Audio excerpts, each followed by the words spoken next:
আচ্ছা, তাহলে আমি মাইক ক্যামেরার হাতে দিচ্ছি, আশা করি মানে একদম ঠিকঠাক মতো অপারেট হবে। কেমন হচ্ছে শুধু এটাকে ই করবেন। হ্যাঁ, এখানে আমাদের স্টুডেন্ট আছে, আমাদের কলিগ আছে, ওনারাও এসছেন শুনতে।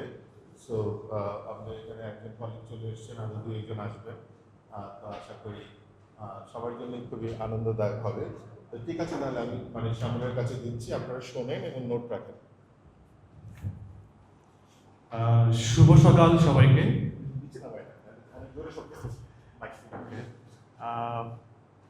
আজকে আসলে জাহাঙ্গীরনগর বিশ্ববিদ্যালয়ে আমাকে বিয়ের গীত নিয়ে কথা বলতে সুযোগ দেওয়ার জন্যে আমি মান্নু স্যার এবং উপস্থিত সবার প্রতি, ডিপার্টমেন্টের প্রতি কৃতজ্ঞতা প্রকাশ করছি। কারণ আসলে এই যে বিয়ের গীত নিয়ে আমি যে কাজটা করছি, আমার উদ্দেশ্যটাই হচ্ছে আসলে এই বিয়ের গীত সম্পর্কে আমি যতটুকু জানি, আমার যে বোঝাপড়া, সেটা আসলে অন্যদেরকে জানানো। কারণ বিয়ের গীতকে আমরা যে সরল স্বাভাবিক একটা দৃষ্টিকোণ থেকে দেখি, আমি যখন এই বিয়ের গীত নিয়ে গবেষণা করতে গেলাম, তখন দেখতে পেলাম যে এটা আসলে সরল, স্বাভাবিক এবং শুধুমাত্র বিনোদনের একটি মাধ্যম নয়। তো সেই জায়গা থেকে আমি আসলে এই বিয়ের গীত সম্পর্কে জানাতে চাই, জানাতে আগ্রহী। সেই জায়গা থেকে আমি আপনাদের প্রতি, মান্নু স্যারের প্রতি, জাহাঙ্গীরনগর বিশ্ববিদ্যালয়ের আর্কিওলজি বিভাগের প্রতি আবারও কৃতজ্ঞতা প্রকাশ করছি। আমার আজকের এই উপস্থাপনা আসলে দুটি পর্যায়ে বিভক্ত, স্যার বলেছেন। সেই জায়গা থেকে আমি প্রথমে এই আমার প্রেজেন্টেশন ধরে আমার একটা লিখিত কথা বলবার কিছু বিষয় আছে, সেগুলো বলবো। এরপরে আমি যে ফিল্ড ওয়ার্ক করেছি, সেই ফিল্ড ওয়ার্ক থেকে আমি গতকাল রাতে আর কি 22 মিনিটের একটা ভিডিও কেটেছি, যেটা দেখলে পরে আপনাদের এক ধরনের ধারণা হবে যে বিয়ের গীত কি, কেন, এটা কোন পর্যায়ে আছে, এটাকে কিভাবে লালন করা উচিত। তা ওই ভিডিওটা দেখার পরে পরবর্তী পর্যায়ে আমরা ওটা নিয়ে আমার যে মাঠ অভিজ্ঞতা, ফিল্ডে গিয়ে কাজ করবার অভিজ্ঞতা, সেটা আপনাদের জানবার আগ্রহের উপর নির্ভর করে আমি আমার অভিজ্ঞতাগুলো শেয়ার করব। তো আমি আমার প্রথম অংশটা শুরু করছি।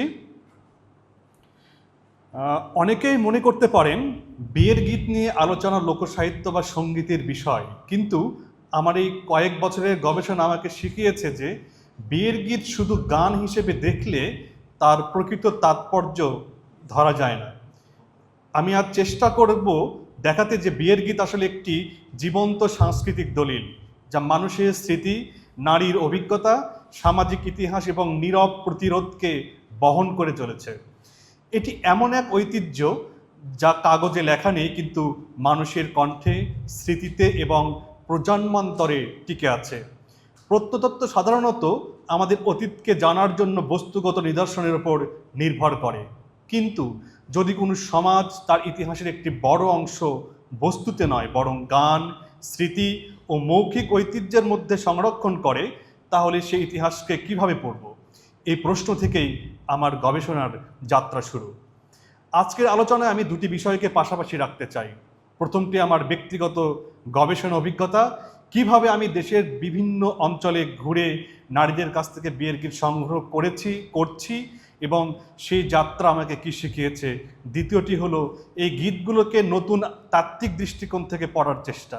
আমরা আলোচনা করব living archaeology, hidden transcript, infra politics, subaltern studies, performance theory, এবং দেখব কিভাবে এই ধারণাগুলো বিয়ের গীতকে নতুনভাবে বুঝতে সাহায্য করে।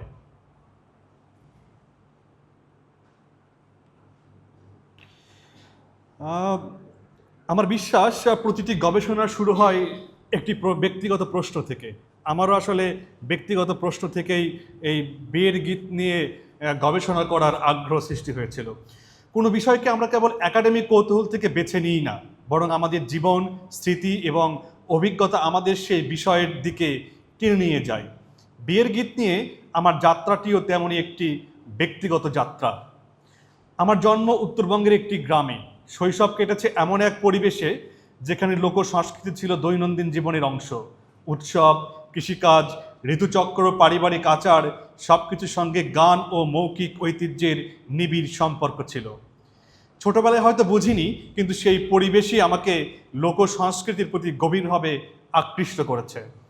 পরে যখন লেখালেখি, নাটক এবং চলচ্চিত্র নির্মাণের সঙ্গে সম্পৃক্ত হলাম, তখন উপলব্ধি করলাম এই লোকজ জগতে আমাদের সৃজনশীলতার সবচেয়ে বড় ভিত্তি।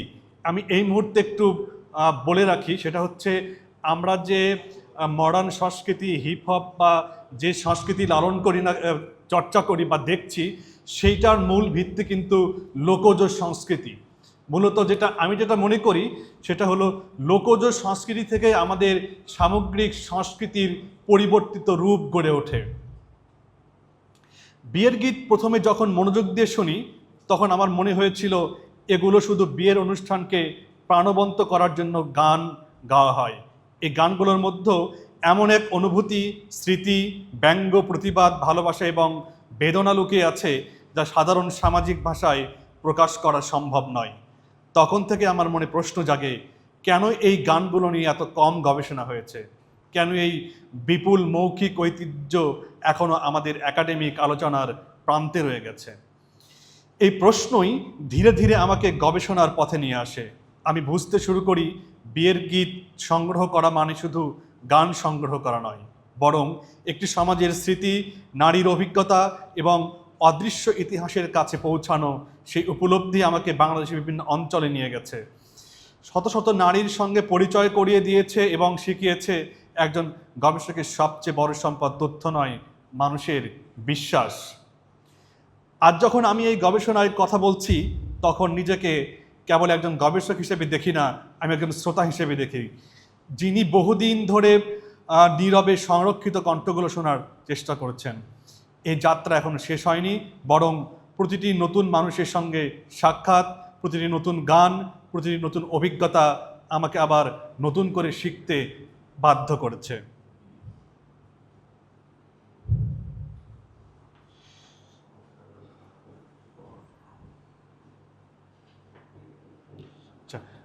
বিয়ের গীত কি? বিয়ের গীত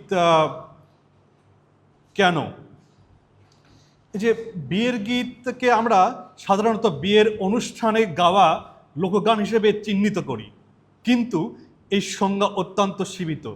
আমার গবেষণার অভিজ্ঞতায় বিয়ের গীত কেবল একটি সঙ্গীত ধারা নয়, এটি একটি সামাজিক আচার, মৌখিক সাহিত্য, সাংস্কৃতিক স্মৃতিভাণ্ডার এবং নারীকেন্দ্রিক সৃজনশীলতার ধারক। বাংলার বিয়ের আচার বহু শতাব্দী ধরে নানান সামাজিক ও সাংস্কৃতিক পরিবর্তনের মধ্য দিয়ে বিকশিত হয়েছে। এই দীর্ঘ যাত্রায় বিয়ের গীত পরিবর্তিত হয়েছে। এর শিকড় খুঁজতে গেলে আমরা প্রাচীন বৈদিক বিবাহ সূক্ত থেকে শুরু করে মধ্যযুগীয় লোকাচার এবং সমকালীন গ্রামীণ সংস্কৃতি পর্যন্ত একটি ধারাবাহিকতা দেখতে পাই। তবে বিয়ের গীত কোনো নির্দিষ্ট ধর্ম, অঞ্চল, সম্প্রদায়ের সম্পদ নয়, এটি বাংলার বহুমাত্রিক সাংস্কৃতিক ঐতিহ্যের একটি সম্মিলিত রূপ। একটি বিষয় বিশেষভাবে লক্ষণীয়, বাংলাদেশের বিভিন্ন অঞ্চলে একই আচার উপলক্ষে গাওয়া গান এক নয়। ভাষা, উপভাষা, সুর, ছন্দ, রূপক এবং উপস্থাপনায় ধরনে আঞ্চলিক বৈচিত্র্য স্পষ্ট। এই বৈচিত্র্য আমাদের জানায় যে বিয়ের গীত কোনো স্থির পাঠ নয়, বরং স্থানীয় সমাজের অভিজ্ঞতা ও সাংস্কৃতিক বাস্তবতার সঙ্গে ক্রমাগত পরিবর্তিত হয় একটি জীবন্ত ঐতিহ্য। আর এই জীবন্ত ঐতিহ্য কেন বলছে, এটা আমরা পরবর্তীতে ব্যাখ্যায় চলে আসব। যে বিয়ের গীতকে নতুনভাবে পড়া, গবেষণার শুরুতে আমি বিয়ের গীতকে মূলত লোকসাহিত্যের একটি শাখা হিসেবে দেখতাম, কিন্তু দীর্ঘ মাঠ গবেষণা, শত শত গানের পাঠ এবং গায়িকাদের সঙ্গে কথোপকথনের পর আমার উপলব্ধি বদলে যায়।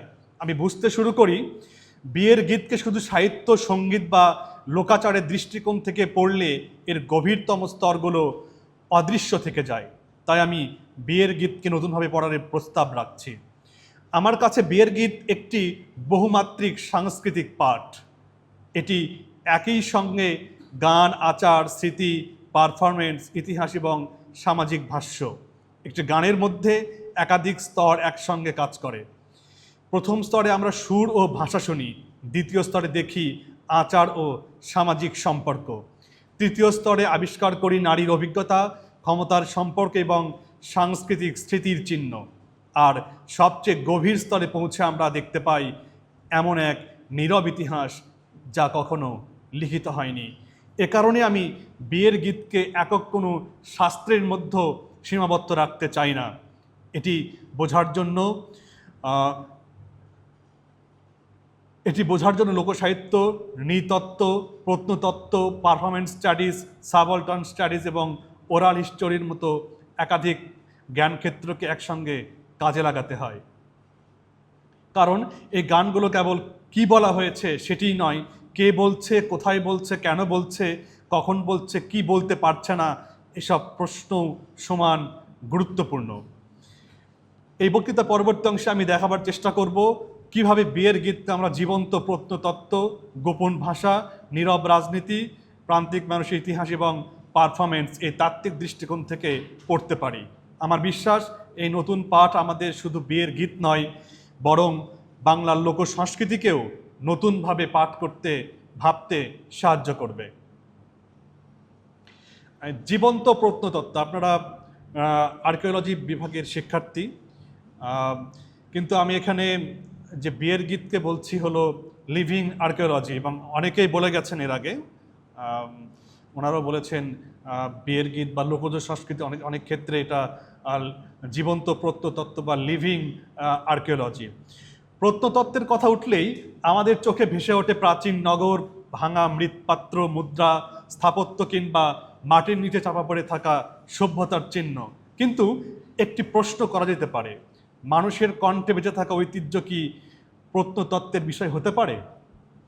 আমার গবেষণার সবচেয়ে গুরুত্বপূর্ণ উপলব্ধির মধ্যে একটি হলো বিয়ের গীতকে আমরা লিভিং আর্কিওলজি বা জীবন্ত প্রত্নতত্ত্ব হিসেবে পড়তে পারি। প্রচলিত প্রত্নতত্ত্ব মূলত বস্তুগত নিদর্শনের মাধ্যমে অতীতকে পুনর্গঠন করে, কিন্তু মানুষের জীবন কেবল বস্তুতে সংরক্ষিত থাকে না। একটি সমাজ তার স্মৃতি, বিশ্বাস, মূল্যবোধ, আচার এবং অভিজ্ঞতা প্রজন্ম থেকে প্রজন্ম বহন করে। এই অবস্তুগত উত্তরাধিকারী আজ ইউনেস্কোর ভাষায় ইনট্যাঞ্জিবল কালচারাল হেরিটেজ। বিয়ের গীত সেই অবস্তুগত ঐতিহ্যের একটি শক্তিশালী উদাহরণ। আমি প্রায়ই বলি, প্রত্নতত্ত্ব শুধু মাটির নিচে নয়, মানুষের স্মৃতিতেও থাকে। একজন প্রবীণ নারী যখন তার দাদির শেখানো একটি বিয়ের গীত গেয়ে ওঠেন, তখন তিনি শুধু একটি গান পরিবেশন করেন না, তিনি কয়েক শতাব্দীর সাংস্কৃতিক স্মৃতিকে পুনর্জীবিত করেন। সেই মুহূর্তে তার কণ্ঠই হয়ে ওঠে একটি জীবন্ত আর্কাইভ। নারীর অদৃশ্য ভাষা। আমাদের এই যে পুরুষতান্ত্রিক সমাজের নারীদের কিন্তু অবদমিত সত্তা, সেই আমাদের সভ্যতার শুরু বলি না কেন প্রাচীন জগৎ থেকেই নারীকে অবদমিত সত্তা নিয়ে আসলে জীবনযাপন করতে হয়।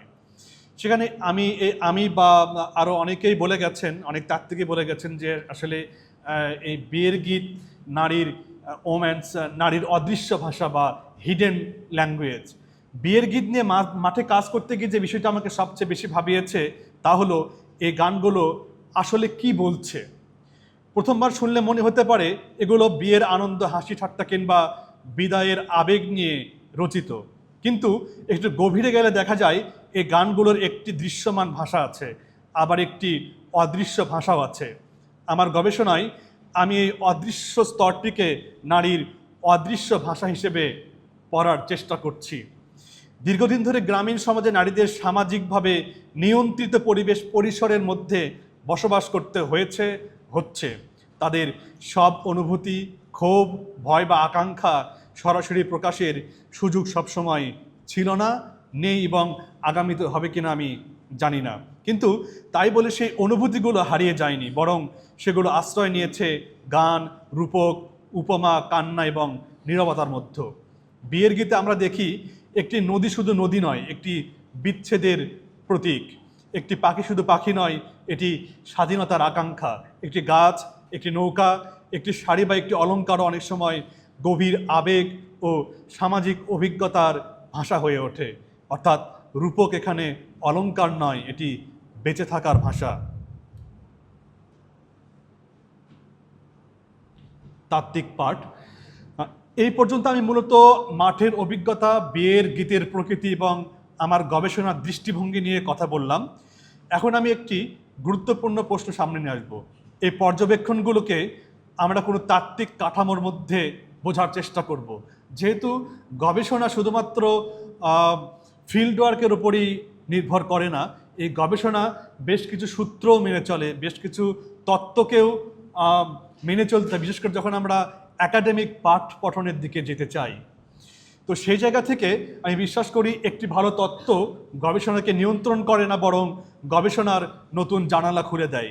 মাঠে আমি যা দেখেছি তার ভাষা খুঁজে পেতে আমাকে বিভিন্ন জ্ঞান ক্ষেত্রে সাহায্য নিতে হয়েছে। তাই আমার গবেষণার কোনো একক সূত্র কাজ করেনি, বরং একাধিক তাত্ত্বিক দৃষ্টিভঙ্গি পরস্পরের সাথে সংলাপে যুক্ত হয়েছে। প্রথমে জেমস সি স্কট এর হিডেন ট্রান্সক্রিপ্ট ধারণা আমাকে বুঝতে সাহায্য করেছে যে ক্ষমতার কাঠামোর বাইরে মানুষ কীভাবে প্রতীক, রূপক, সাংকেতিক ভাষায় নিজের অভিজ্ঞতা প্রকাশ করে। বিয়ের গীতের বহুস্তর এই ধারণার আলোকে নতুন অর্থ পায়।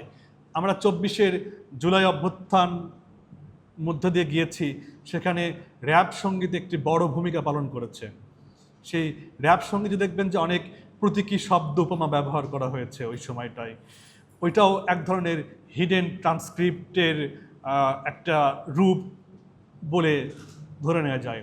দ্বিতীয়ত, ইনফ্রা পলিটিক্স ধারণা আমাকে দেখিয়েছে যে প্রতিরোধ বা সবসময় প্রকাশ্য স্লোগান, আন্দোলনের মাধ্যমে ঘটে না।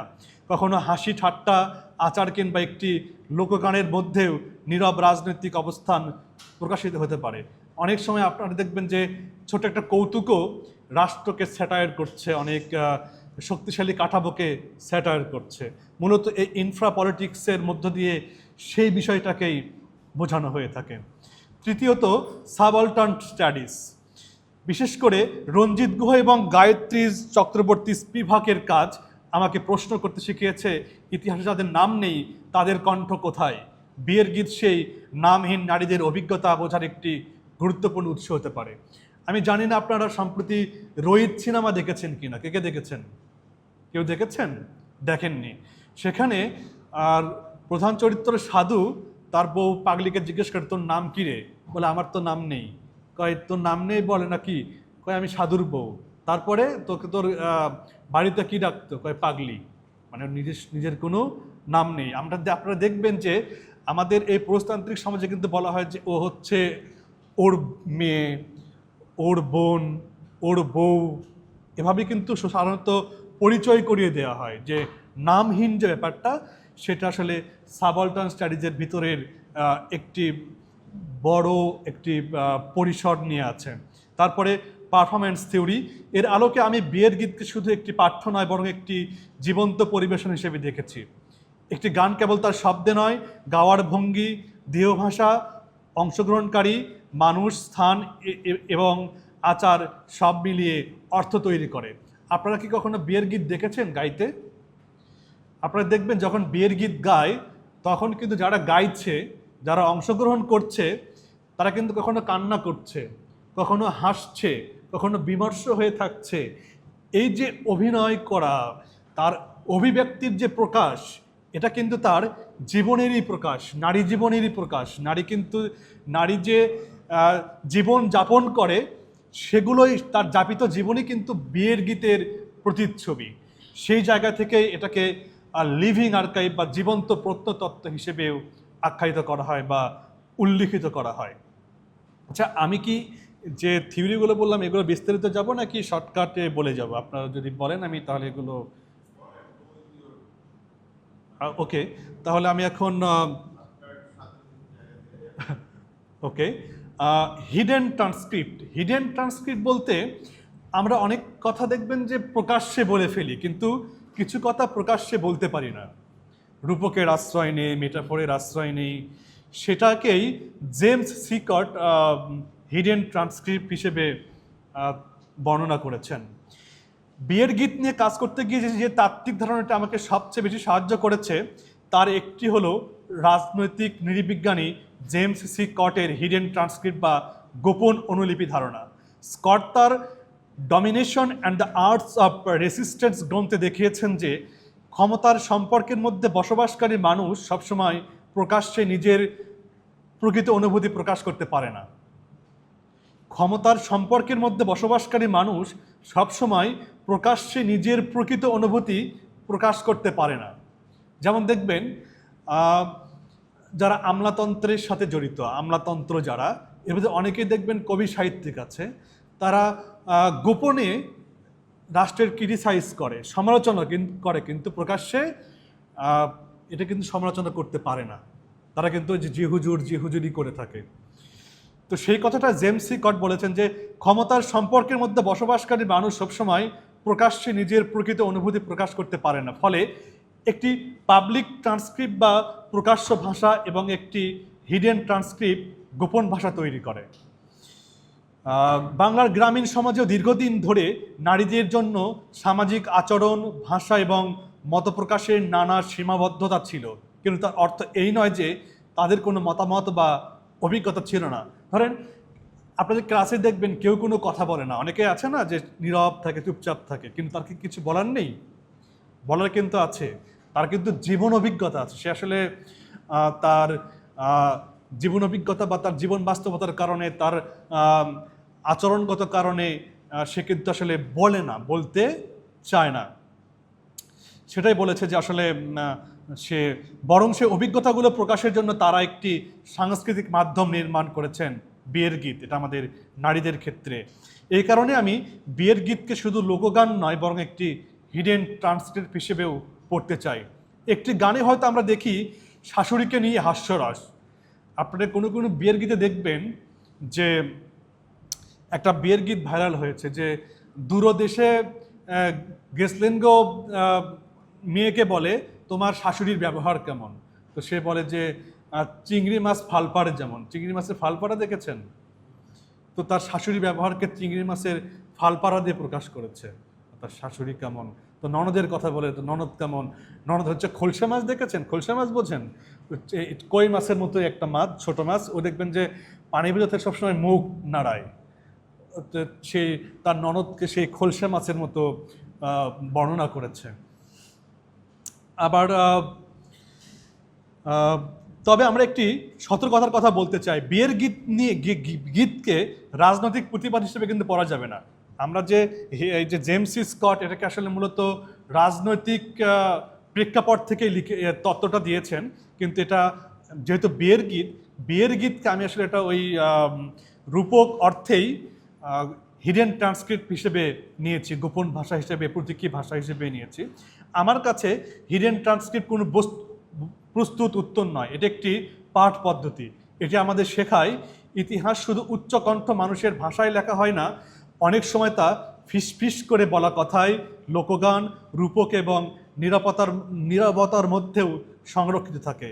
আর বিয়ের গীত সেই নীরব ভাষাকে শোনার একটি অসাধারণ সাংস্কৃতিক জানালা। ইনফ্রা পলিটিক্স, এটা সাইলেন্ট পলিটিক্সে বলা হয়, আবার অবরাজনীতিও বলা হয়, নীরব রাজনীতিও বলা হয়। রাজনীতি বলতে আমরা সাধারণত রাষ্ট্র, নির্বাচন, আন্দোলন কিংবা প্রকাশ্য প্রতিবাদকে বুঝি, কিন্তু ক্ষমতার সম্পর্ক কি কেবল রাষ্ট্রের মধ্যে সীমাবদ্ধ? মানুষের দৈনন্দিন জীবনে কি রাজনীতি কাজ করে না? অনেকেই বলে থাকেন যে আমরা অরাজনৈতিক, আমি কোনো রাজনীতি করি না, কিন্তু আসলে প্রতিটি মানুষই রাজনৈতিক হয়ে দাঁড়াতে হয় সর্বশেষ পর্যন্ত, সে কোনো না কোনোভাবে রাজনৈতিক। এই প্রশ্নের উত্তর খুঁজতে গিয়ে জেমস সি স্কট তার ইনফ্রা পলিটিক্স ধারণাটি উপস্থাপন করেন। তিনি দেখান ক্ষমতাহীন বা প্রান্তিক মানুষ সবসময় প্রকাশ্যে বিদ্রোহ করে না, বরং তারা দৈনন্দিন জীবনের ছোট ছোট আচরণ, রসিকতা, নীরবতা, প্রতীক এবং সাংস্কৃতিক চর্চার মাধ্যমে নিজেদের অবস্থান প্রকাশ করে।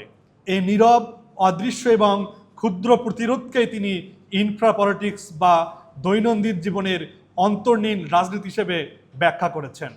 বিয়ের গীতের দিকে তাকালে আমরা এই ধারণার একটি আকর্ষণীয় প্রয়োগ দেখতে পাই। অধিকাংশ গান সরাসরি কোনো সামাজিক বিদ্রোহের ঘোষণা নয়, কিন্তু অনেক গানের ভাষায় আমরা দেখতে পাই ক্ষমতার সম্পর্ককে প্রশ্ন করা, পুরুষতান্ত্রিক আচরণকে ব্যঙ্গ করা, শ্বশুরবাড়ির কঠোর বাস্তবতাকে রূপকের মাধ্যমে প্রকাশ করা, যেটার একটু উদাহরণ আমি একটু আগে দিয়েছি, কিংবা নববধূর অনিশ্চয়তাকে গভীর আবেগের সঙ্গে তুলে ধরা, এগুলো প্রকাশ্য রাজনৈতিক বক্তব্য নয়, কিন্তু এগুলো সম্পূর্ণ অরাজনৈতিকও নয়।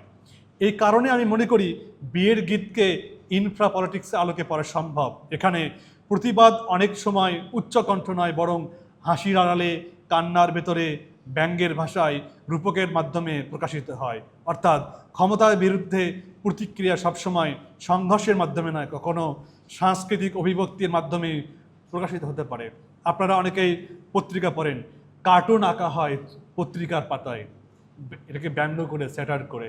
আপনি তখন কি বুঝতে পারেন না যে এই কার্টুন দ্বারা অনেক কিছুই বোঝানো হচ্ছে?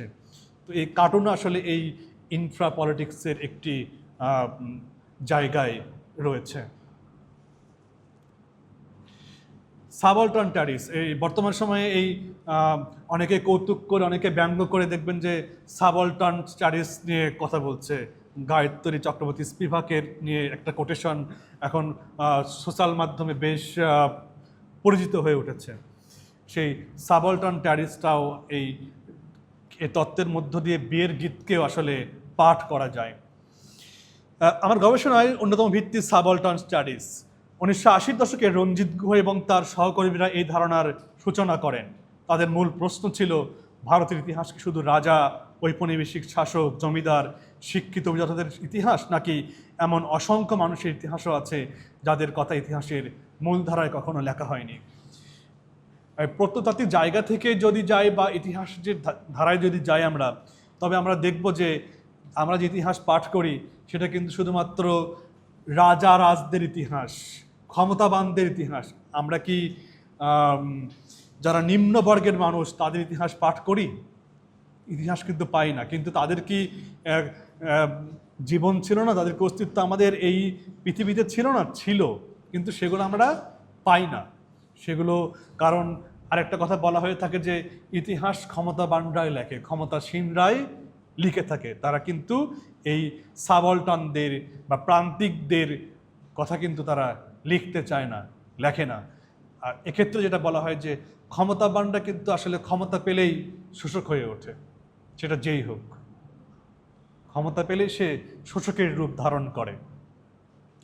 পরে গায়ত্রী চক্রবর্তী স্পিভাক তার বিখ্যাত প্রবন্ধ ক্যান দ্য সাবঅল্টার্ন স্পিকে আরো গভীর একটি প্রশ্ন উত্থাপন করেন। তিনি দেখান, প্রান্তিক মানুষের কণ্ঠ অনেক সময় পুরোপুরি অনুপস্থিত নয়, বরং ক্ষমতার কাঠামো সেই কণ্ঠকে শোনার সক্ষমতা হারিয়ে ফেলে। অর্থাৎ প্রশ্ন শুধু তারা কথা বলতে পারে কি, এতটুকু নয়, বরং আমরা কি তাদের কথা শুনতে শিখেছি?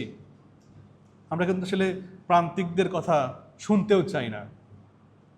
আপনি দেখবেন যে অনেক পাগল, আমরা তাকে পাগল বলি, কিন্তু অনেক সময় তারা অনেক গুরুত্বপূর্ণ কথা বলে, আমরা সেগুলোকে এড়িয়ে যাওয়ার চেষ্টা করি, বল কি বলতেছে, তো পাগল, ওর কথা কেন? কিন্তু অনেক গুরুত্বপূর্ণ কথা তারা বলে ফেলে। বিয়ের গীত নিয়ে কাজ করতে গিয়ে আমি এই প্রশ্নটিকেই নতুনভাবে ভাবতে শুরু করি। আমি আমার গবেষণায় একটি প্রশ্ন তুলেছি, ক্যান দ্য সাবঅল্টার্ন সিং? অর্থাৎ ইতিহাসে যাদের নাম নেই সেই প্রান্তিক নারীরা কি গান গেয়ে নিজেদের ইতিহাস সংরক্ষণ করেছেন? আমার মাঠ গবেষণার অভিজ্ঞতা বলছে এই গানগুলোর অধিকাংশ স্রষ্টার নাম আমরা জানি না।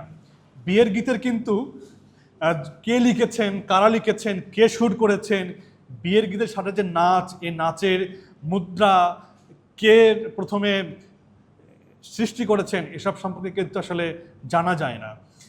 এই পরবর্তীতে কিছু গীত, যেমন সিলেট সুনামগঞ্জ অঞ্চলে রাধারমন, শাহ আব্দুল করিম, হাসন রাজা কিছু বিয়ের গীত লিখেছেন, বা তাদের কিছু গানকে এখন বিয়ের গীত হিসেবে পরিবেশন করা হয়, সেগুলো জানা যায়। কিন্তু 4500-5000 বছর পূর্বে থেকে যে বিয়ের গীতগুলো আসছে সেগুলোর কোনো স্রষ্টার অস্তিত্ব আমরা আসলে পাই না, কে সৃষ্টি করেছেন।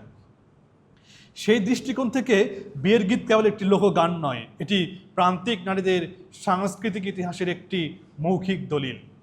এখানে আমরা তাদের আবেগ, শ্রম, বিচ্ছেদ, সম্পর্ক, আকাঙ্ক্ষা এবং জীবন দর্শনের সাক্ষাৎ পাই। এই গানগুলো আমাদের মনে করিয়ে দেয় যে ইতিহাস সবসময় লিখিত দলিলে সংরক্ষিত হয় না, অনেক সময় ইতিহাস মানুষের কণ্ঠে বেঁচে থাকে। এই যেমন এই যে বিয়ের গীত, আমি যতটুকু পেয়েছি এটার অস্তিত্ব 4500-5000 বছর আগে থেকে, কিন্তু এর কোনো লিখিত রূপ নেই সেই পরিসরে। কিন্তু এই বিয়ের গীতের ভিতরের যে সেই তৎকালীন সমাজকে খুঁজে পাওয়া যাচ্ছে, সেই তৎকালীন সমাজের নারীদের জীবনযাপনকে খুঁজে পাওয়া যাচ্ছে। সেক্ষেত্রে বলা হচ্ছে যে এটি হচ্ছে প্রান্তিক নারীদের সাংস্কৃতিক ইতিহাসের একটি মৌখিক দলিল। তাই আমি মনে করি বিয়ের গীত নিয়ে গবেষণা মানে শুধু একটি সঙ্গীত ধারার নথিভুক্তকরণ নয়, বরং নামহীন নারীদের সাংস্কৃতিক অবদানকে ইতিহাসের আলোচনায় ফিরিয়ে আনার একটি প্রচেষ্টা। এটি ইতিহাসের কেন্দ্রকে বদলে দেওয়ার নয়, বরং ইতিহাসের পরিসরকে আরও মানবিক, আরও অন্তর্ভুক্তিমূলক করে তোলার একটি আহ্বান। সামষ্টিক সৃজনশীলতা, এই যে বিয়ের গীত, এটা কিন্তু একটি সামষ্টিক সৃজনশীলতার একটি প্রতিচ্ছবি, চিহ্ন, উদাহরণ। সামষ্টিক এই অর্থে আসলে এই বিয়ের গীতগুলো যখন গাওয়া হয় তখন একজন এই বিয়ের গীতগুলো গান না, দলবদ্ধভাবে গান। এবং এই বিয়ের গীতটা বেঁচেও আছে সমষ্টির স্বরে, সমষ্টির স্মৃতিতে। সেই জায়গা থেকে এটাকে বলা হচ্ছে কালেকটিভ ক্রিয়েটিভিটি। আধুনিক সাহিত্য নিয়ে যখন আমরা কথা বলি তখন সাধারণত একজন লেখক একটি বই এবং একটি প্রকাশকালকে কেন্দ্র করে আলোচনা করি। আমরা এখনকার জানি যে এই সিনেমাটা এই পরিচালকের, এই বইটা এই লেখকের, এই বইয়ের প্রকাশক এই, কিন্তু বিয়ের গীতের আমরা কোনো একক অথরকে পাই না, একক রচয়িতাকে পাই না, একক স্রষ্টাকে পাই না। কিন্তু লোকসাহিত্যের জগতে এই ধারণা সবসময় প্রযোজ্য নয়। বিয়ের গীত নিয়ে কাজ করতে গিয়ে আমি উপলব্ধি করেছি এটি এমন এক সাহিত্য যার কোনো একক লেখক নেই, কোনো নির্দিষ্ট প্রথম সংস্করণ নেই, এমনকি চূড়ান্ত পাঠও নেই। লোক সংস্কৃতি প্রতিনিয়ত পরিবর্তনশীল, এটা প্রকৃতির মতো, নদীর মতো, জীবনের মতো প্রতিনিয়তই পরিবর্তন হচ্ছে, পরিবর্তন হতে থাকবে। এই কারণে আমি বিয়ের গীতকে কালেকটিভ ক্রিয়েটিভিটি বা সামষ্টিক সৃজনশীলতার আলোকে পড়তে চাই। বিয়ের গীত মূলত অথরলেস লিটারেচার, অর্থাৎ লেখকহীন সাহিত্য। এর অর্থ এই নয় যে এর কোনো স্রষ্টা নেই, বরং এর স্রষ্টা একজন ব্যক্তি নন, একটি সমাজ। একজন নারী একটি পংক্তি সৃষ্টি করেছেন, অন্যজন সেটিকে পরিবর্তন করেছেন, আরেকজন নতুন সুর যোগ করেছেন। এই বিয়ের গীত দেখবেন উত্তর অঞ্চলে একরকম, আবার দক্ষিণ অঞ্চলে একরকম, সিলেট সুনামগঞ্জের দিকে একরকম। মানে এটা অঞ্চল ভেদে বিয়ের গীতের কথা, সুর, পরিবেশনার তারতম্য দেখা যায়।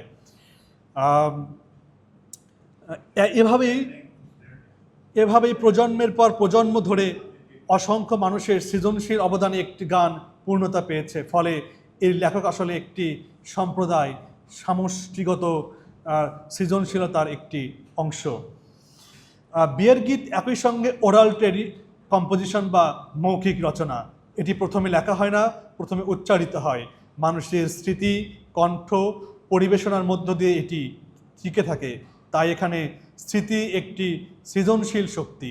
ভুলে যাওয়া, পরিবর্তন করা কিংবা নতুন লাইন যোগ করাও এই ঐতিহ্যেরই স্বাভাবিক অংশ।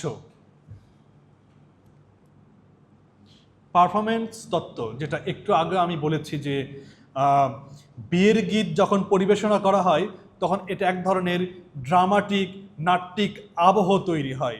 যে জায়গায় বিয়ের গীতগুলো পরিবেশনা করা হয় দেখবেন যে সেই জায়গায় কিছু নারী একত্রিত হয়, সেখানে হাসির বিয়ের গীত গাওয়া হয়, কৌতুকের, স্যাটায়ারের, বিভিন্ন ধরনের গীত গাওয়া হয় এবং সেখানে তারা এক ধরনের পারফরমেন্স করে। তো সেই জায়গা থেকে এটা এক ধরনের পারফরমেটিভ ক্রিয়েটিভিটি। এখন পর্যন্ত আমরা বিয়ের গীতের ইতিহাসকে স্মৃতি, নারীর অভিজ্ঞতা এবং সমষ্টিগত সৃজনশীলতার আলোকে দেখেছি, কিন্তু একটি গুরুত্বপূর্ণ প্রশ্ন এখনো রয়ে যায়, বিয়ের গীত কি শুধুই তার কথার মধ্যেই সীমাবদ্ধ? আমার উত্তর হলো না। একটি বিয়ের গীতের পূর্ণ অর্থ তৈরি হয় পরিবেশনার মাধ্যমে। এখানেই পারফরমেন্স থিওরি আমাদের নতুনভাবে ভাবতে শেখায়। নৃতত্ত্ববিদ ভিক্টর টার্নার দেখিয়েছেন আচার কেবল ধর্মীয় বা সামাজিক নিয়ম পালন নয়, এটি এমন একটি সাংস্কৃতিক মুহূর্ত যেখানে মানুষ তার সামাজিক সম্পর্ককে নতুনভাবে নির্মাণ করে। অন্যদিকে লোকসাহিত্যবিদ রিচার্ড বোম্যান যুক্তি দেন, একটি মৌখিক পরিবেশনা কেবল ভাষা নয়, বরং একটি সামাজিক ঘটনা। অর্থাৎ একটি গানকে বোঝার জন্য শুধু তার শব্দ নয়, বরং কে গাইছে, কারা গাইছে, কোন পরিস্থিতিতে গাইছে এবং কিভাবে গাইছে, এই প্রশ্নও সমান গুরুত্বপূর্ণ। বিয়ের গীত এই তত্ত্বের একটি অসাধারণ উদাহরণ। একই গান যদি একজন নারী একা একা গুনগুন করে গায়, আর একই গান যদি বিয়ের উঠোনে 20 জন নারী একসঙ্গে গেয়ে ওঠেন, তাহলে দুটি পরিবেশনার অর্থ এক হবে না। কারণ এখানে দেহ, পরিসর, সময়, আচার এবং সম্মিলিত অংশগ্রহণ মিলিয়ে অর্থ তৈরি করে।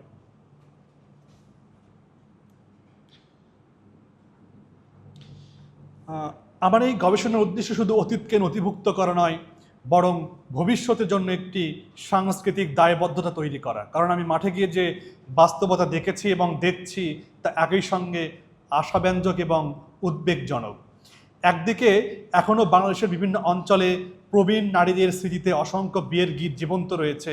অন্যদিকে দ্রুত সামাজিক পরিবর্তন, নগরায়ন, অভিবাসন, ধর্মীয় গোঁড়ামি এবং প্রযুক্তি নির্ভর জীবনযাত্রার কারণে এই মৌখিক ঐতিহ্য দ্রুত হারিয়ে যাচ্ছে। আমরা এমন একটি সময়ে এসে দাঁড়িয়েছি যখন একটি প্রবীণ গায়িকার মৃত্যুর সঙ্গে সঙ্গে হয়তো 100 বছরের সাংস্কৃতিক স্মৃতিও হারিয়ে যাচ্ছে। কারণ সেই গানগুলোর অনেকগুলোর এখনও লেখা হয়নি, কখনো রেকর্ড করা হয়নি, কখনো গবেষণার বিষয়ও হয়নি। তাই আজ প্রশ্নটি শুধু গবেষণার নয়, একটি সাংস্কৃতিক সংরক্ষণের প্রশ্ন। আমার স্বপ্ন হলো বাংলাদেশের বিয়ের গীতকে একটি জাতীয় সাংস্কৃতিক ঐতিহ্য হিসেবে নতুনভাবে মূল্যায়ন করা। শুধু বই প্রকাশ বা গবেষণায় লেখার যথেষ্ট নয়, আমাদের প্রয়োজন একটি ডিজিটাল আর্কাইভ, অডিও ভিডিও সংরক্ষণ, আঞ্চলিক নথিভুক্তকরণ, তরুণ গবেষকদের সম্পৃক্ততা এবং স্থানীয় সম্প্রদায়কে এই সংরক্ষণ প্রক্রিয়ার অংশ করে তোলা। কারণ এই ঐতিহ্যের প্রকৃত অভিভাবক গবেষক নন, সেই মানুষগুলো যারা প্রজন্মের প্রজন্ম এই গানগুলো বহন করে চলেছেন।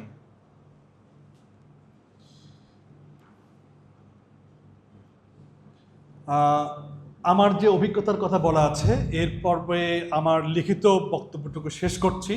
আর আমার যে অভিজ্ঞতা, সেখানে আমার 20 মিনিটের একটি ভিডিও আছে, সেটা দেখার পরে আসলে আমি আপনাদের সাথে শেয়ার করতে চাই আপনাদের প্রশ্ন জানার আগ্রহের উপর ভিত্তি করে। তো আমি এখন, আপনারা চাইলে ভিডিওটা আপনাদের সামনে পরিবেশন করতে চাই।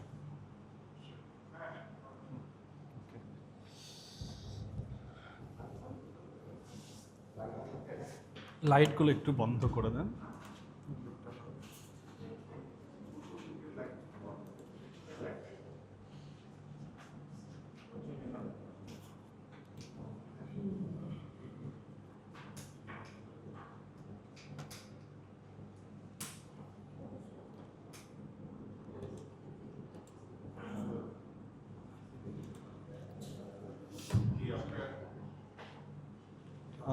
এখানে একটু প্রবলেম করছে।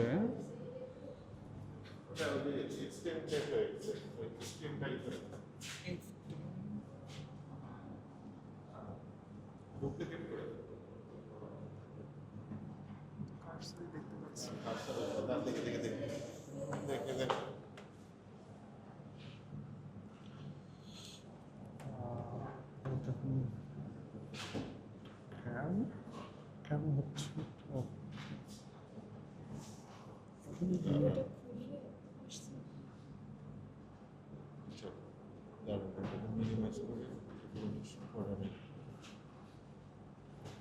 এখানে আছে প্রথমটা।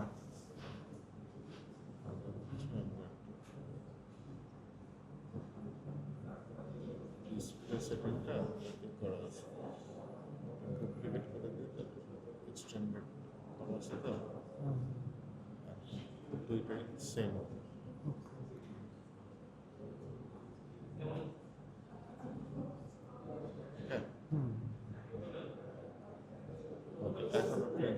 উপরেরটা। হ্যাঁ, রাজা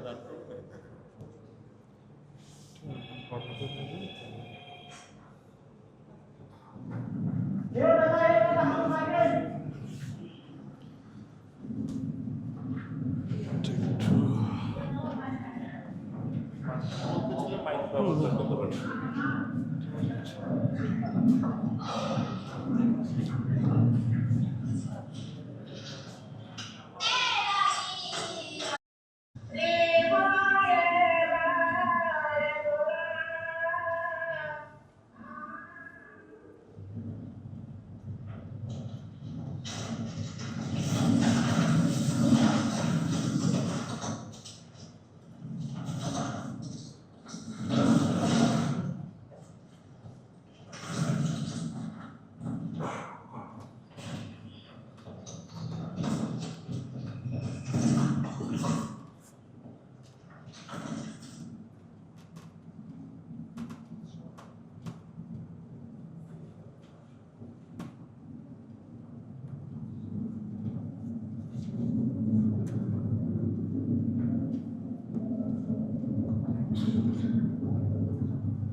আর একটা ট্রেলার আছে 3 মিনিটের, এটা আর একটা ট্রেলার আছে 3 মিনিটের।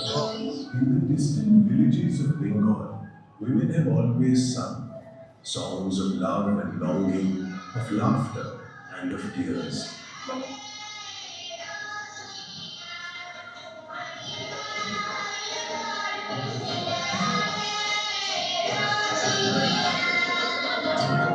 These are Beer Geet, wedding songs, the unwritten diaries of women who never held a pen.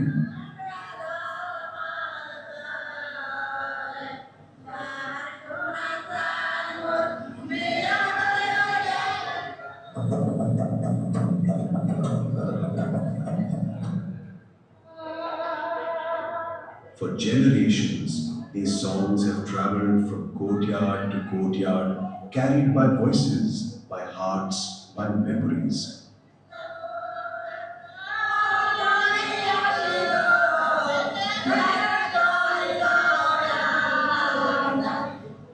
But today, these voices are fading. The microphones of modernity rarely record them anymore.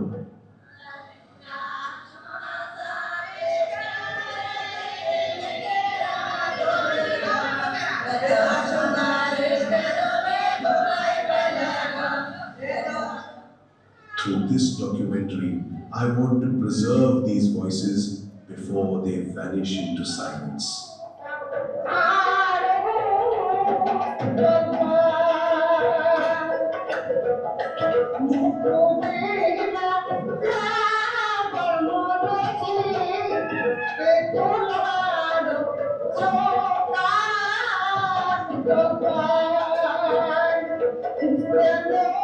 This is not just a film, it is a journey back to the heart of our folk memory.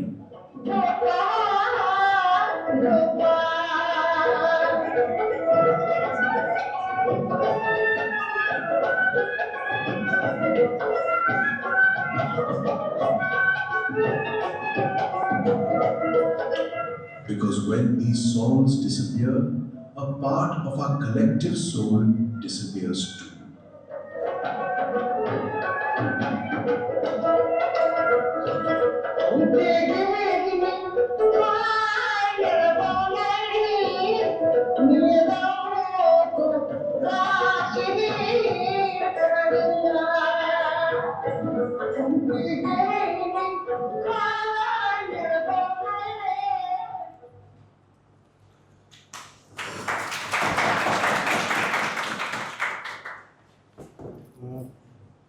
আপনাদের hello,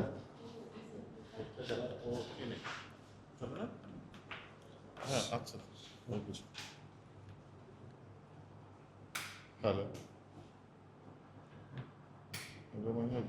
এই এটা চলে গেছে, কি জানো, battery চলে গেছে। সমস্যা নেই, আমি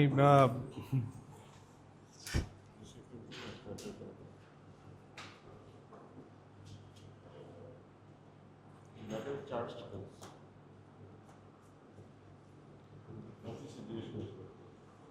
আচ্ছা আমরা হচ্ছে আর মানে আমরা কি এই করবো প্রশ্নোত্তর পর্ব শুরু করি? হ্যাঁ আচ্ছা আমরা হচ্ছে প্রশ্নোত্তর পর্বে যাব। আপনাদের যা যা প্রশ্ন আছে তার আগে আমরা একটা ছোট্ট করে একটা রিচুয়াল শেষ করি।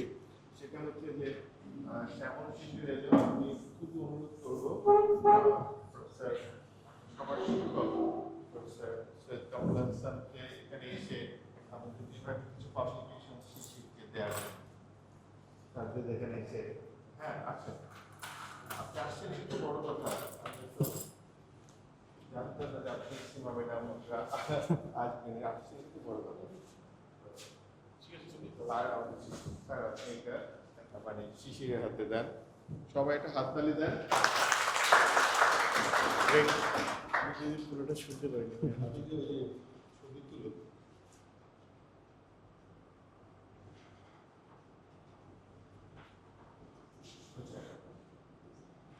Thank you.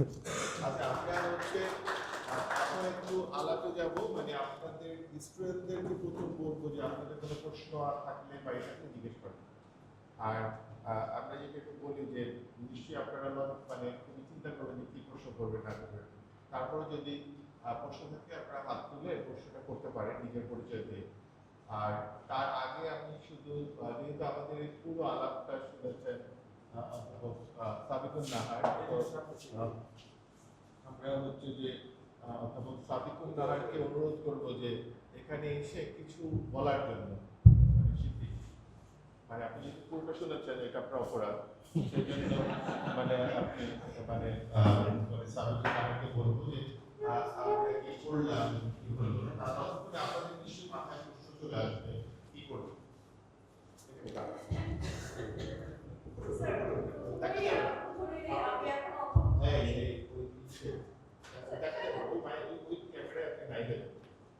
আর আমি হচ্ছে গবেষক শ্যামল শিশিরকে অনেক ধন্যবাদ জানাবো এরকম একটি বিষয়ে গবেষণা করার জন্য।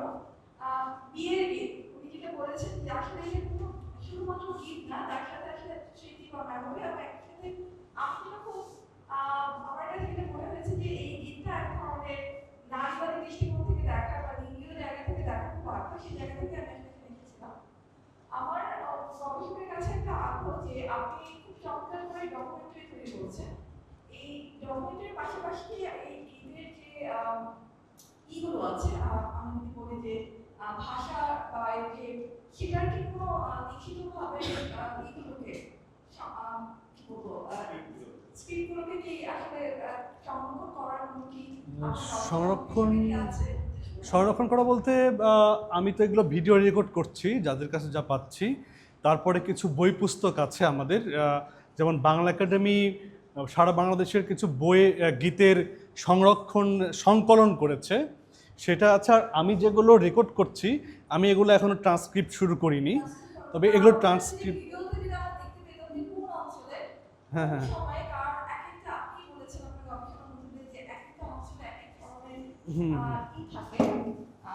গীতের এক ধরনের ধরন থাকে। আবার একজন ছিলেন একজন যিনি গীতিকার, তিনি বলছিলেন যে ভিন্ন থাকে, ব্যাটারি শেষ হয়ে গেছে, গায়ে হলুদ, কনে বড়, তারপর বিদায়। তো আমার একটা আগ্রহ ছিল যে শুধুমাত্র এগুলোকে ডকুমেন্ট করার পাশাপাশি আমরা যদি এর স্ক্রিপ্টগুলোকে যদি অ্যানালাইসিস করতাম, আপনি যে ধরনের তাত্ত্বিক দৃষ্টিকোণ বা যেসব গবেষকের নাম বলেছিলেন, যেমন আমি যদি বিষয়ে ধারণা একেবারেই আমি নেবেন, কিন্তু আমার মনে হচ্ছে যে প্রচলিত আমি যদি একেবারে আমাদের একটা খুব প্রচলিত গান আছে যে আইলরে নয়া দামা, এই গানটা যদি আমি চিন্তা করি এখানে মানে আমি যখন ছোটবেলায় আমাদের অঞ্চলে গায়ে হলুদে যে গানগুলো দেখি সেখানে দেখবো যে অনেক বেশি রোমান্টিসাইজ করা হচ্ছে, অনেক বেশি কমিউনিফাই করা হচ্ছে নারীকে। কিন্তু সেই জায়গা থেকে আপনি দেখি এবং আইলরে না যেমন এই গানটা ধরে চিন্তা করে কিন্তু অনেক বেশি পেট্রিয়ার্কিক যে স্ট্রাকচার, সেখান থেকে দামান থেকে যত বেশি অ্যাক্টিভ একটা পার্টিসিপেন্ট করা হচ্ছে, সেখানে কিন্তু তোমার নারীকে আমরা দেখবো যে খুবই হিউমিলিয়েট করা হচ্ছে।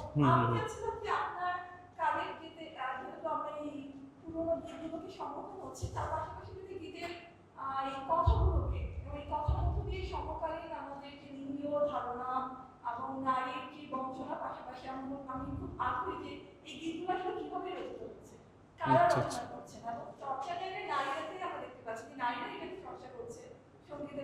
বা তার অনুষ্ঠানে পুরুষের বাড়িতে আমি জানি না যে এইভাবে গান হয় কিনা, মানে কনের বাড়িতে যেভাবে গান হয় বরের বাড়িতে হয় কিনা, কেন হয় না, এই প্রশ্নগুলো যদি আপনি একটু বুঝেন আমাদের হয়ে, যেটা আমরা করছি না, আপনি আমাদের হয়ে কাজ করছেন, তাহলে আমার একটু চমৎকার হয় যে লিরিক্সগুলো কিভাবে আসলে একটা নারীকে আমাদের সমাজে যে দর্পণ যদি বলি যে আমাদের সোশ্যাল স্ট্রাকচারে নারী পুরুষকে যেভাবে দেখা হয়, সেই দেখাটাকে কিন্তু এই ঈদের স্কিমগুলো এবং কারা রচনা করছে তাদের সেই পুরুষতান্ত্রিক লেন্সের মধ্য দিয়ে আসলে সেই জায়গাগুলোকেই আবার পুনরুৎপাদিত হচ্ছে কিনা আমার খুব আগ্রহের বিষয়, যেগুলো হয়তো আমার কাজের মধ্যে চান খুবই সম্ভব গবেষণার জন্য। আপনি কি রেসপন্স করতে চান? হ্যাঁ, ওনার আপনারা যেটুকু দেখলেন আজকে, এটা মূলত আমার আরও বছর দুয়েক লাগবে এটা শেষ করতে। এটা আসলে আমি গতকাল রাতে কিছু ফুটেজ জাস্ট একটু এসেন্সটা বোঝানোর জন্য আমি এটা ক্রিয়েট করেছি। এটা আসলে ডকুমেন্টারি না।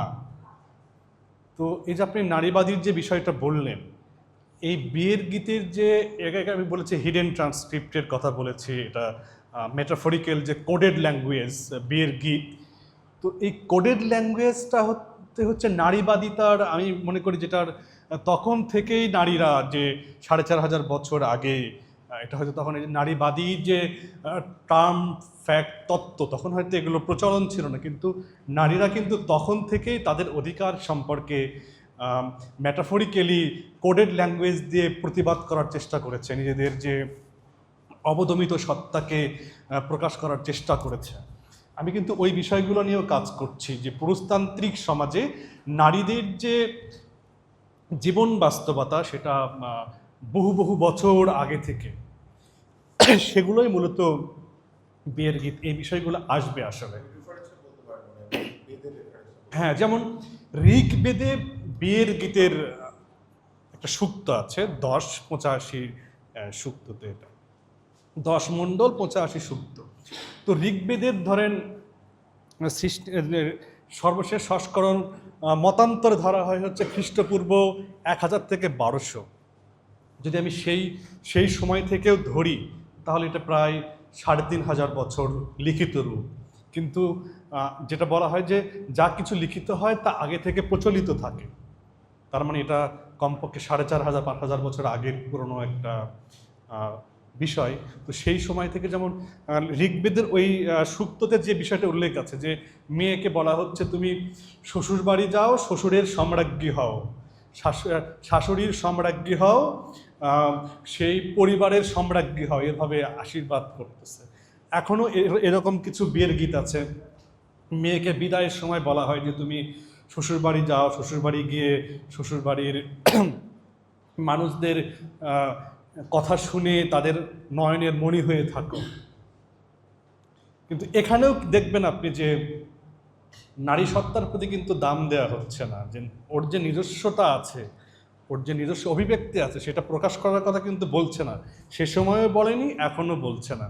এটাও কিন্তু পিতৃতান্ত্রিক সমাজের যে বিষয়টা, সেটা কিন্তু এখানে আছে।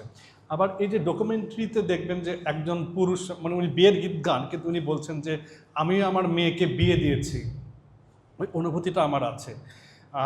তুলিকা চন্দ্র নামে কলকাতার এক গবেষক, উনি বিয়ের গীত নিয়ে গবেষণা করেছেন।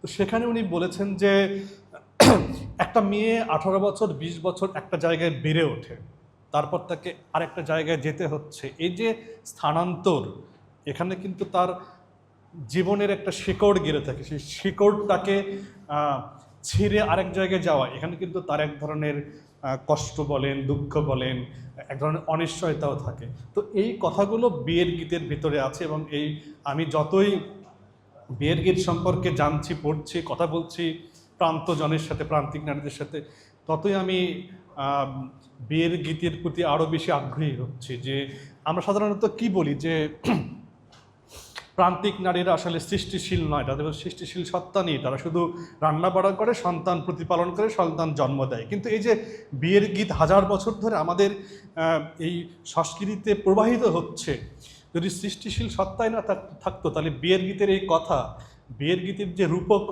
ব্যাপারগুলো, তারপরে বিয়ের গীতের সুর, এর সাথে যে নাচ, যে পারফর্মিং আর্ট, এটা তো সৃষ্টিশীল সত্তা ছাড়া তো আসলে এই বিয়ের গীত এভাবে হাজার বছর ধরে চলবার কথা নয়।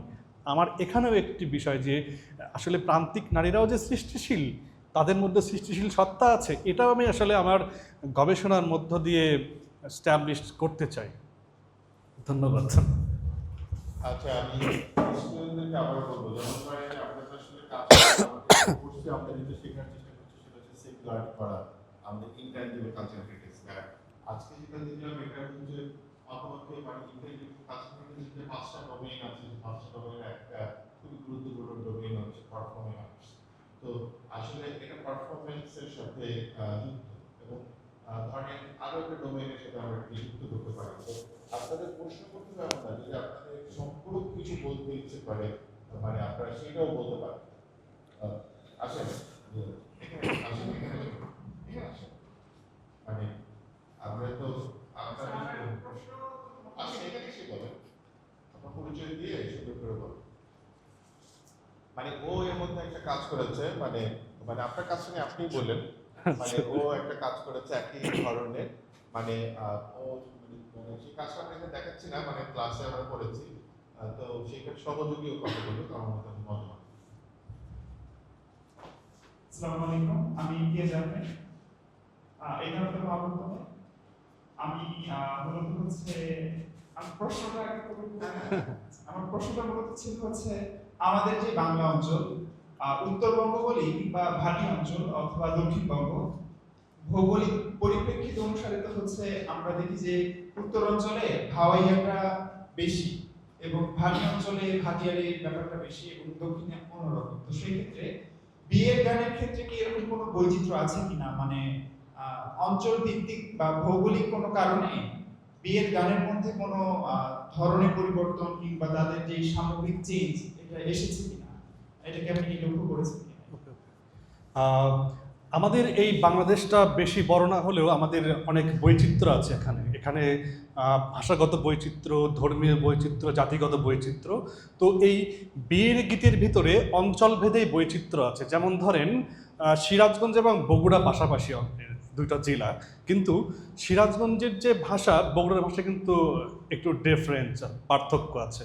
তো বিয়ের গীতের ভিতরেও এই ভাষাগত বৈচিত্র্যটা পাওয়া যায়। যেমন ধরেন বগুড়ায় একটা শব্দকে, একটা বিষয়কে মেটাফোর হিসেবে আনা হয়েছে, সেটা আবার দেখা গেল যে সিরাজগঞ্জে অন্য একটা বিষয়কে মেটাফোর হিসেবে আনা হয়েছে। এরকম ধরেন উত্তরাঞ্চলের যে ভাওয়াইয়া, দেখা যাবে যে উত্তরাঞ্চলের বিয়ের গীতের ভিতরে ভাওয়াইয়ার প্রভাবটা আছে সুরের জায়গা থেকে, সুর তাল লয়ের জায়গা থেকে।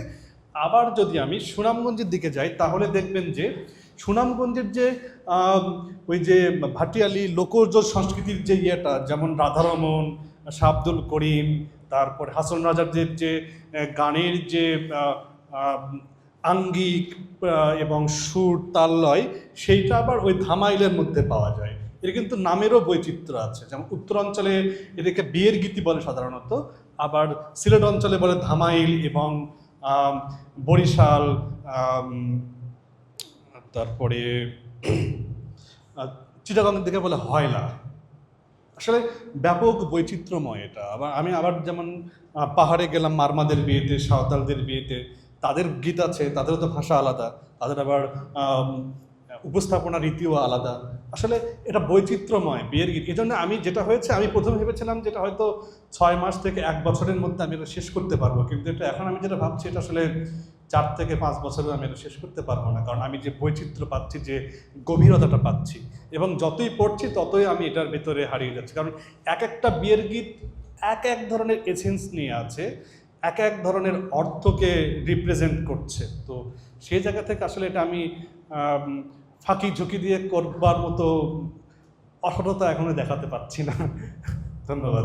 রিলিজিয়াস যে এসেন্স আছে, মানে সেটা কি কোনো প্রভাব রেখেছে এই মানে গানের মধ্যে, বিয়ের গানের মধ্যে? হ্যাঁ, রিলিজিয়াস ব্যাপারটা প্রভাব রেখেছে। যেমন ধরেন আমাদের ভারত উপমহাদেশে মুসলিমদের আগমন 12 শতাব্দীতে, এটা আপনাদের ভালো জানার কথা।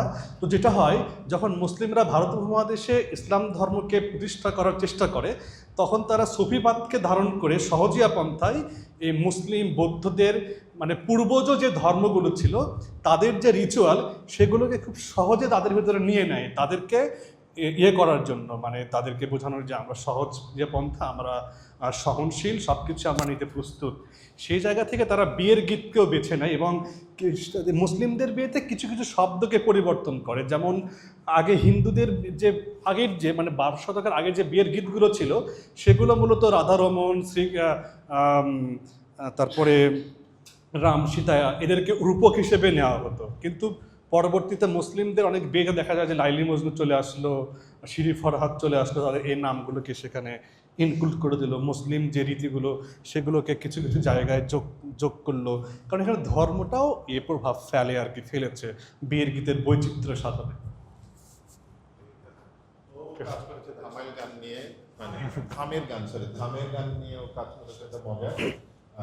কথা বলবেন? Very good. চলে আসেন এখানে। আমি শুধু একটা কি বলি, সেটা হচ্ছে যে না আমি রাখেন একবারে শুরুতে বলতে লাগলো। হ্যাঁ মানে ওর নাম বলি আপনাকে ডাকবো না ও ওকে।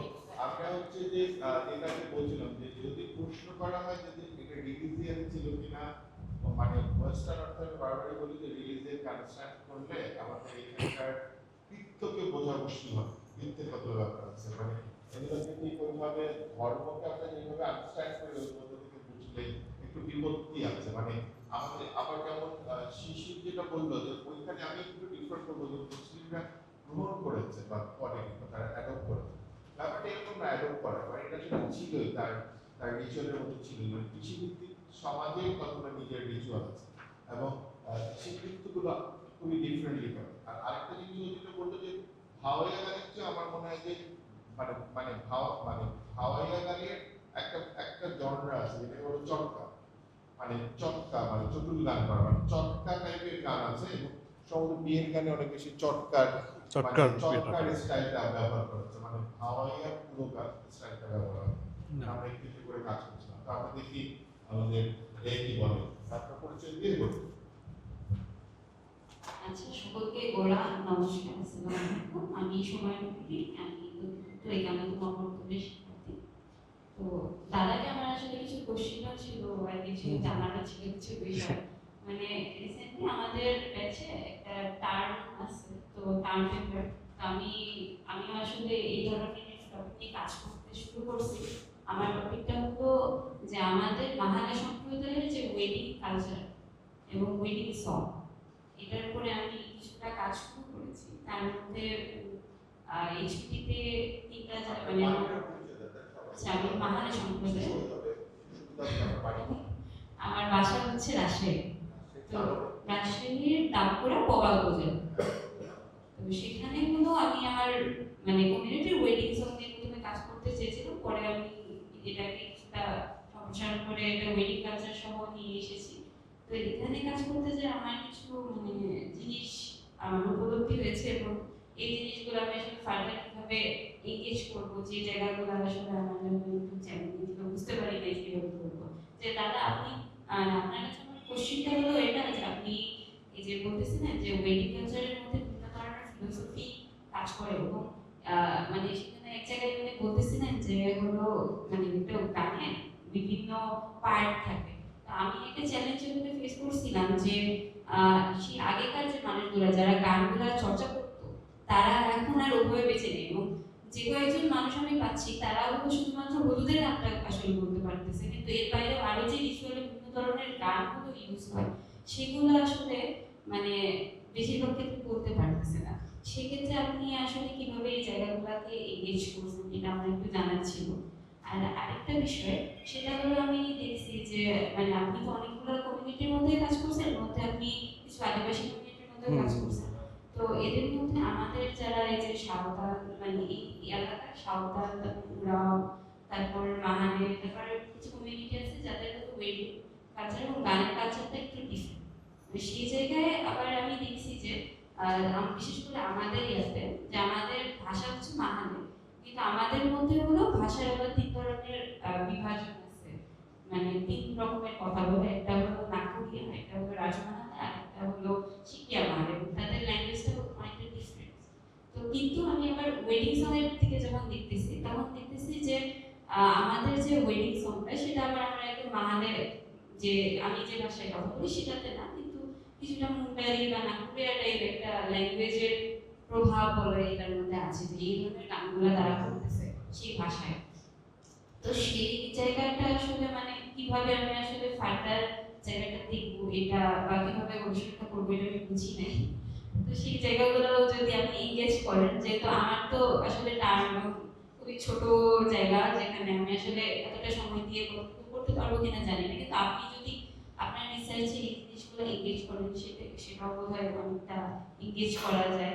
তারপর আমি আরেকটা জিনিস দেখেছি, সেটা হলো যে আগে মানে আমাদের মধ্যে তো অনেকে ধর্মান্তরিত হওয়ার একটা প্রবণতা তৈরি হয়েছে, এবং যারা ধর্মান্তরিত বললেও আসলে কিরকম হয়, যারা হলো আগে যেভাবে রিচুয়ালগুলো করতো সেভাবে না করে অনেকভাবে করে। যেমন একটা হলুদের গান আছে, ফালে ফুলিকি যাওয়ার গাড়া দিয়া অমুকের বেটি রাধাকের নামে আগে বলতো বা অমুকের নামে বলতো। এখন দেশে তারা যারা খ্রিস্টানিটি গ্রহণ করছে তারা বলতেছে মরিয়ামের নামে, জিসাসের নামে, এভাবে তারা আসলে ইউজ করতেছে। এই চেঞ্জেসগুলো আসলে দেখেছি।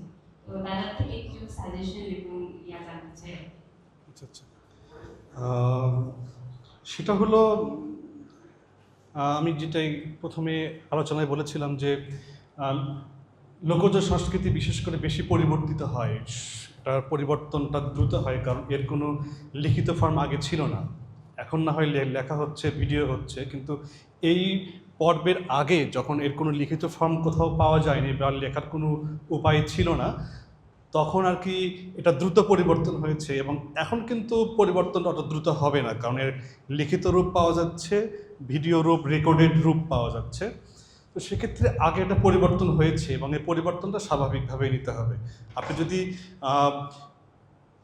মানে পুরো ব্যাপারটা ঐতিহাসিক জায়গা থেকে, প্রাচীনত্ব জায়গা থেকে হিসাব করেন, তাহলে আপনাকে এই পরিবর্তনটার ধারাক্রম অনুযায়ী রিসার্চটা করতে হবে আপনাকে। আর একটা যেটা বললেন যে নামের পরিবর্তন, তাই না? এই নামের পরিবর্তন হবেই। এটা হচ্ছে বিয়ের গীতের একটা বা লোকজ সংস্কৃতির একটা, বিশেষ করে আমি বিয়ের গীত নিয়ে কথা বলি। বিয়ের গীতের ফর্মটা হচ্ছে, যেমন ধরেন কালকেই যদি আমার বিয়ে হয়, তাহলে ওখানে ওই ওই যে রামের জায়গায় আমার নামটা বসিয়ে দেবে, দিয়ে ওই গীতটা তাৎক্ষণিকভাবে মহিলাটা গাইবে। এটা হচ্ছে বিয়ের গীতের রীতি। এটা নাম পরিবর্তন কোনো ফ্যাক্ট হয় না। বিয়ের গীতে যেটা হচ্ছে যে বিয়ের গীতের মূল যে বিষয়টা সেইটা, যেমন আমি একটু আগে বলেছি যে বেদে যে বিয়ের গীতটা আমি পেয়েছি, সেখানে বলা নারীকে, মেয়েকে বলা হচ্ছে তুমি শ্বশুরবাড়ি গিয়ে শ্বশুরবাড়ির মনোরঞ্জন করো। এখনও কিন্তু সেটাই বলা হচ্ছে, কিন্তু শব্দগুলো আলাদা, শব্দগুলো ভিন্ন, কিন্তু মূল এসেন্সটা এক। আপনি মূল এসেন্স ধরে এগোবেন।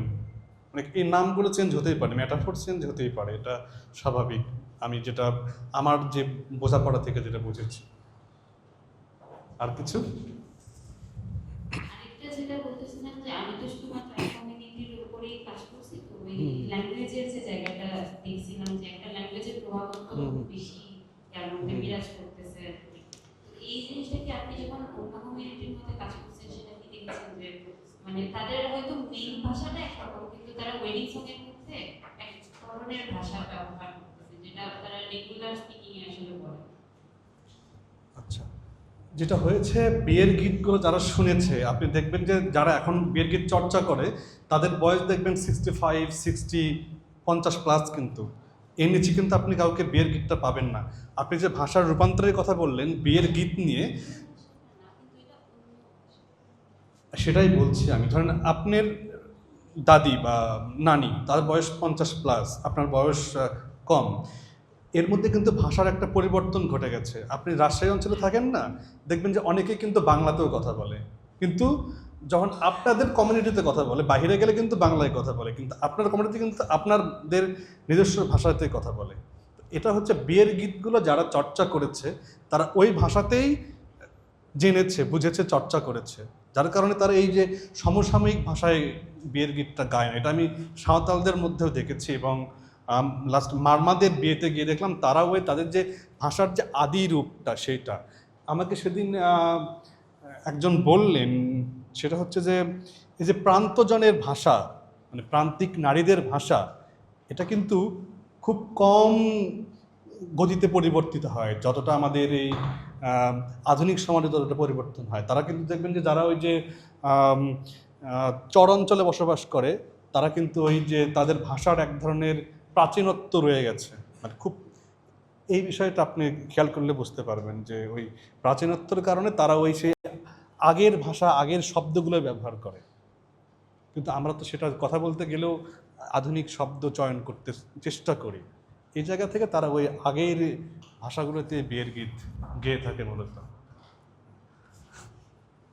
আচ্ছা, আর কেউ শিল্পীদের অনেক ভালো, আমরা একটু সুরঞ্জনা যাই। সুরঞ্জনা আসেন। সামনে একটু বসবেন। তুমি নাম বলতে পারো। নমস্কার, আমি সুরঞ্জনা দাস।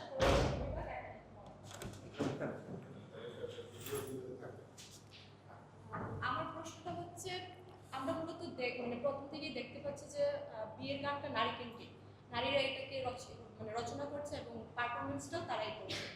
কিন্তু একটা পর্যায়ে দেখছি যে পুরুষরাও আসছে। পুরুষরা কিভাবে আসছে? তারা কি আসলে জীবিকার তাগিদে আসছে, নাকি মানে ভেতর থেকেই তারা এই বিষয়টির সাথে ইনক্লুড হচ্ছে? আচ্ছা, একটা কথা আমি আমার আলোচনায় একটু এড়িয়ে গিয়েছি, সেটা হচ্ছে এই যে বিয়ের গীত এখন পর্যন্ত আমাদের দেশে টিকে আছে, বেঁচে আছে, এর জন্য তৃতীয় লিঙ্গের মানুষরা অনেক বেশি গুরুত্বপূর্ণ ভূমিকা পালন করেছে। আপনার যেটা প্রশ্ন ছিল জীবিকার তাগিদে আসছে না আত্মিক তাগিদ থেকে এসেছে, কিছু এসেছে জীবিকার তাগিদে, কিছু এসেছে আত্মিক তাগিদে। যেমন সহজাত স্বভাব, আমি যে 20 মিনিটের একটা ভিডিও দেখালাম সেখানে 2 জন পুরুষকে আমরা দেখেছি, ওরা 3 জনকে দেখেছি, ওরা বিয়ের গীত গায় সাধারণত বিভিন্ন জায়গায় গিয়ে। এবং আমি আর একজন পেয়েছি বগুড়ার সোনাতলাতে, উনি সরকারি চাকরি করেন, কিন্তু সরকারি চাকরি শেষ করে এই বিভিন্ন বিয়ে বাড়িতে গিয়ে বিয়ের গীত গান। উনি কিন্তু শখেই গান, টাকা পয়সার জন্য গান না। এরকম আছে, কেউ টাকা পয়সার জন্য গায়ে হচ্ছে যে তৃতীয় লিঙ্গের যারা, এখন যেমন ওদের তো বাঁচতে হবে, তো বাঁচার জন্য যেটা করে কি ওরা ভিক্ষা করে রাস্তাঘাটে, বা যেটা আমরা অনেক সময় ছিনতাই বলে থাকি যে ডাকাতি করতেছে। তো গ্রাম অঞ্চলে বা এখন পর্যন্ত থানা শহর জেলা শহরগুলোতে কোনো বিয়ে বাড়ির সন্ধান পেলে এই তৃতীয় লিঙ্গে ওরা যায়, গিয়ে নিজের ইচ্ছায় নাচ গান করে কিছু টাকা পয়সা নিয়ে আসে। এটা একটা বিষয়, কেউ আর্থিক জায়গা থেকে কেউ এটা করে। তবে আমি এখন পর্যন্ত বিয়ের গীতটাকে টিকিয়ে রাখার জন্য তৃতীয় লিঙ্গের মানুষদের প্রতি আমি অনেকটাই কৃতজ্ঞ, কারণ তাদের কারণে অনেক কিছু আমি খুঁজে পাচ্ছি এখন পর্যন্ত টিকে আছে।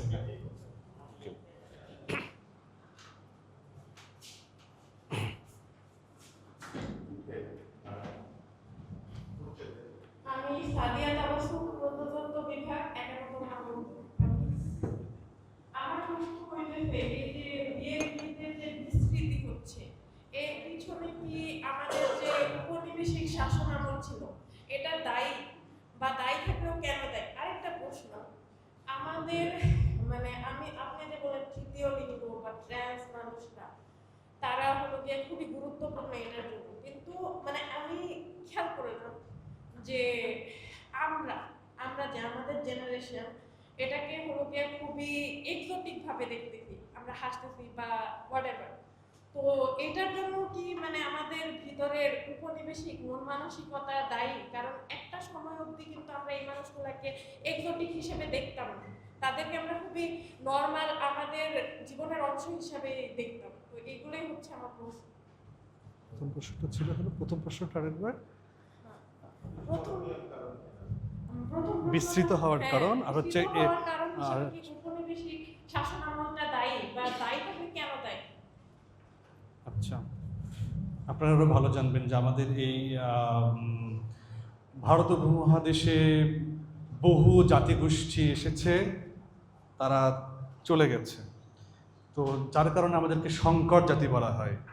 সংকর জাতির কারণে আমাদের মনস্তাত্ত্বিক জায়গা থেকে এক ধরনের ওই বহুবিধ সংস্কৃতির প্রভাব রয়ে গেছে, যার কারণে আমরা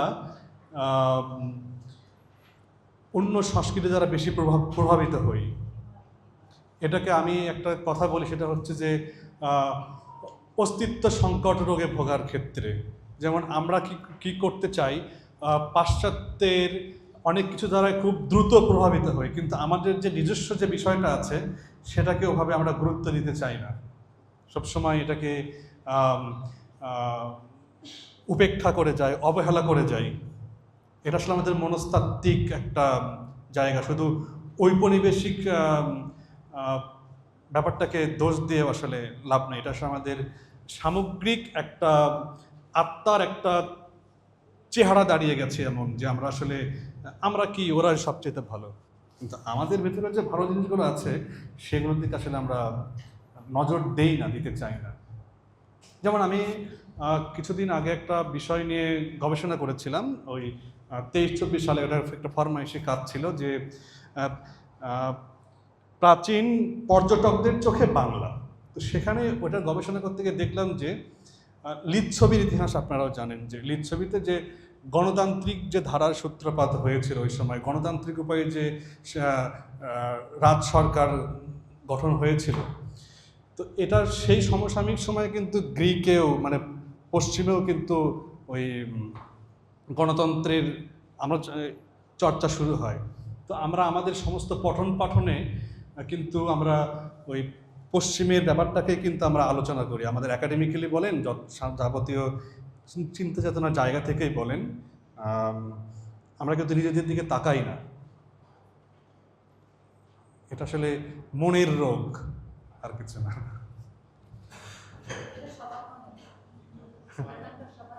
হ্যাঁ হ্যাঁ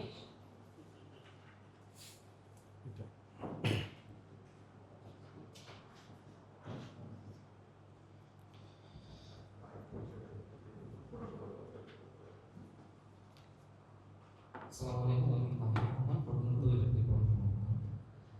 আমি বেসিক্যালি বেসিক যে আপনার টাইটেলটা রিসার্চের সেই টাইটেল সম্পর্কে জানতে চাই যে এটা হচ্ছে বলছেন আপনি যে in search of memory, women, archaeology and science history. এই টাইটেলটা যদি আপনি একটু এক্সপ্লেইন করতেন। এরপরে আমার যেটা প্রশ্ন সেটা হচ্ছে যে আপনি যেটা বললেন যে বর্তমানে যে নতুন প্রজন্ম তারা হচ্ছে এই কালচার হেরিটেজের সাথে কানেক্টেড ফিল করছে বা সামহাও তারা হয়তো বা এটার সাথে বিয়ের গীতটাকে ইন্টারন্যাশনাল কালচারাল হেরিটেজের একটা মূল বিষয় হচ্ছে যদি সেখানে কমিউনিটি এঙ্গেজমেন্ট না থাকে সেটা তো আলটিমেটলি আসলে আপনি ডকুমেন্ট করেন বা হচ্ছে লিখিত রূপে রাখেন, সেটা তো আসলে কোনোভাবে এক্সিস্ট করবে না। তো সেক্ষেত্রে আপনার কোনো ফ্রেমওয়ার্ক আপনি বিল্ড আপ করেছেন যেটাকে আসলে কীভাবে রক্ষা করা যেতে পারে? আপনি প্রথমে শিরোনামটার কথা বলছেন যে in search of memory, women, archaeology and silent history. এটার ব্যাখ্যা হচ্ছে এই যে বিয়ের গীতগুলো, আপনি কি শুনছেন? আচ্ছা, এই যে বিয়ের গীত কিন্তু মেমোরি, স্মৃতি, ইন সার্চ অফ মেমোরি। আপনি শিরোনাম কথা বলেছিলেন না, সেটার কথাই বলছি যে ইন সার্চ অফ মেমোরি, বিয়ের গীত কিন্তু স্মৃতি, এটাকে মৌখিক ঐতিহ্য, এটা কিন্তু স্মৃতি থেকেই চলে আসছে। তো এই স্মৃতিতে কি কি আছে আমাদের, যে আমি যে একটা 4000 4500 বছরের যে একটা ধারাক্রমের কথা বললাম, সেই জায়গা থেকেই ইন সার্চ অফ মেমোরি, আমি মেমোরির সন্ধান করছি, আমি সেই সময়টাকে স্মৃতির মধ্যে দিয়ে আমি সেই জায়গায় পৌঁছানোর চেষ্টা করছি, সেই সময়কার সমাজ ব্যবস্থা, রাষ্ট্র ব্যবস্থা, নারীর জীবন যাপন কেমন ছিল সেটা বোঝার চেষ্টা করছি। ওমেন এটা তো নারীকে কেন্দ্রিকই, নারীদের জীবনের প্রতিচ্ছবি হলো গীত। আর্কিওলজি মানে প্রত্নতত্ত্ব। আমরা সাধারণত এর কিছুদিন আগেও বা কিছু বছর আগেও জানতাম প্রত্নতত্ত্ব মানে হচ্ছে যা কিছু দৃশ্যগত, যা কিছু ছোঁয়া যায়, যা এই যে ট্যানজিবল যেটাকে বলে, ট্যানজিবল হেরিটেজ যেটাকে বলে।